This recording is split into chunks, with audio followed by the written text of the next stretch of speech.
यो कथा हो कबीरको। ऊ सधैँ आफूलाई अरूसँग तुलना गर्छ, ढिलो उड्छ, साइडमा राखेको फोन उठाउँछ अनि सुरु हुन्छ एन्डलेस स्क्रोलिङ। 2 वर्षदेखि अस्ट्रेलियाको लागि प्रयासरत छ, तर भिजा लाग्दैन। 1-2 महिना अघि उसलाई एउटा सानो जागिरको अफर आएको थियो, तर उसले त्यो अपर्च्युनिटी निर्णय लिन सकेन। कबीरलाई फोमो र फोबो जस्तै मोमोले पनि सताउँछ। अब उसलाई गन्तव्य सबैको फरक हुन्छ भन्ने बोध हुन थालेको छ।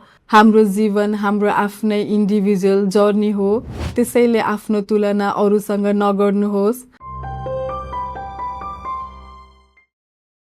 तपाईलाई कहिलेकाहीँ यस्तो लाग्छ सबैजना अगाडि बढिरहेका छन्, तपाईँ मात्रै कतै अड्किरहनु भएको छ वा अघि बढ्न सक्नु भएन। खासै उपलब्धिहरू पनि हासिल गर्न सकिएन। सधैँ बिजी नै हुनुहुन्छ, तर भित्रबाट खाली महसुस हुन्छ। यदि हो भने आजको कथा तपाईको लागि एउटा सामान्य तर अदृश्य दौडको कथा। नमस्कार, स्पन्दन विथ भाषा मनदेखि मनसम्म तपाईलाई तपाईकै अनुभूतिको संसारमा स्वागत छ। यो कथा हो कबीरको। कबीर, जसको उमेर 23-24 वर्षको छ, दिनचर्या सामान्य नै, तर मन भने असाध्यै जटिल। कबीरको एउटा बानी छ, ऊ सधैँ आफूलाई अरूसँग तुलना गर्छ। आफूले के गरे भन्दा पनि अरूले के गर्यो भन्दैमा उसको दिनहरू बित्छन्।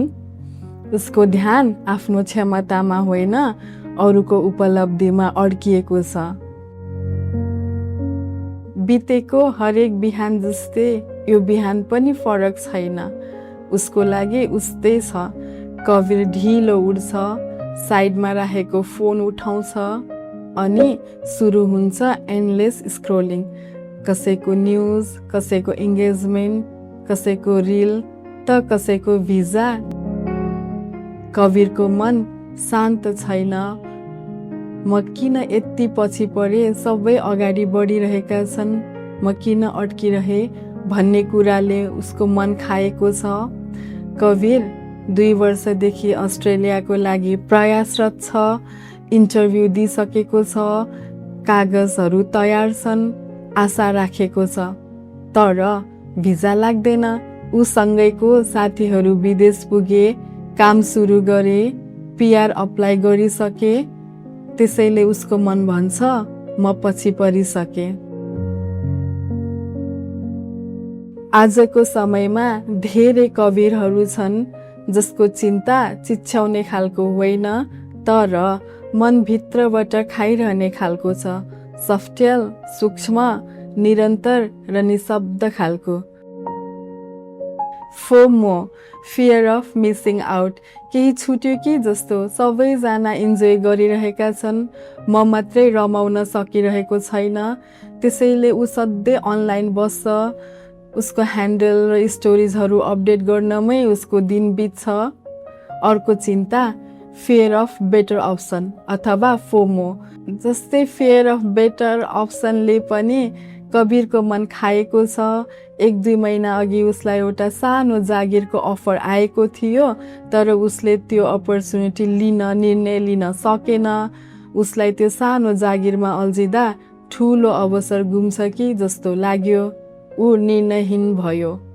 कबीरलाई फोमो र फोबो जस्तै मोमोले पनि सताउँछ। मोमो अथवा मिस्ट्री अफ मिसिङ आउट। कहिलेकाहीँ केही कारण छैन, समस्या छैन, तर मन खाली छ, केही छुटिरहे जस्तो लाग्छ। त्यो मोमो हो, mystery of missing out.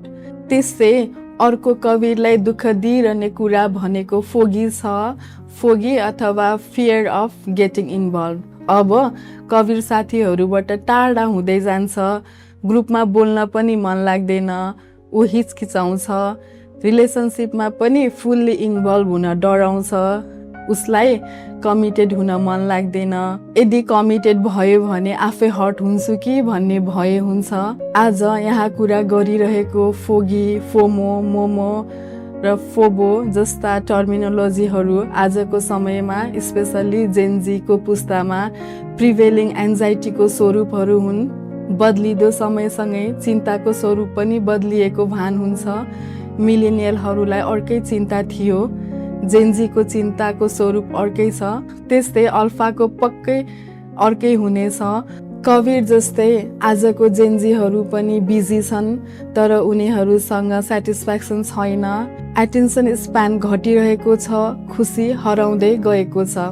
Foggy, FOMO, momo र फोबी जस्ता सिचुएसनहरूले दीर्घकालीन रूपमा क्रोनिक एन्जाइटी, इमोसनल एक्जर्सन, डिप्रेसनल रिस्कको सम्भावनाहरू बढाएको छ। जीवन अड्किरहे जस्तो लाग्छ। अब धेरै समय बित्छ, कवीर थाक्छ, स्क्रोलिङबाट पनि थाक्छ। अब कवीरलाई समयको रफ्तार नै कम भयो जस्तो लाग्न थालेको छ। ऊ चुपचाप बस्न थालेको छ। सधैँ जस्तै एक बिहान ऊ उठ्छ, तर साइडमा राखेको फोन उठाउँदैन। पहिलो पटक उसले आफ्नो श्वासको गति महसुस गर्छ, शान्त तर लामो सुस्केर। उसलाई लाग्छ म किन अरूको जीवन बाँच्दैछु।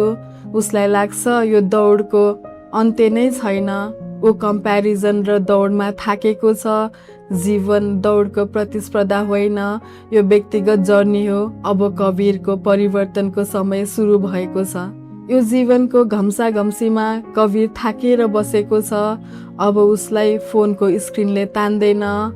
अनलाइन र स्क्रोलिङ पनि निकै कम भएको छ। अब उसलाई गन्तव्य सबैको फरक फरक हुन्छ भन्ने बोध हुन थालेको छ। सबैको गन्तव्यमा पुग्ने समय पनि एउटै हुँदैन भन्ने कुराको बोध भएको छ। आजको जेनजीलाई समस्या भन्दा पनि एक्सपेक्टेसनहरूको ओभरलोड छ। धेरै तुलना र धेरै विकल्पहरूको बिचमा उनीहरू फसेका छन्। हाम्रो जीवन हाम्रो आफ्नै इन्डिभिजुअल जर्नी हो। सबैको गति फरक फरक हुन्छ, त्यसैले आफ्नो तुलना अरूसँग नगर्नुहोस्। आफ्नो जीवनलाई आफै महसुस गर्नुहोस्। स्पन्दन विथ भाषा मनदेखि मनसम्ममा आजलाई यति नै। लाइक, सेयर, सब्सक्राइब गर्न नभुल्नुहोला अनि कमेन्ट पनि। हस्त, नमस्कार, फेरि भेटौँला।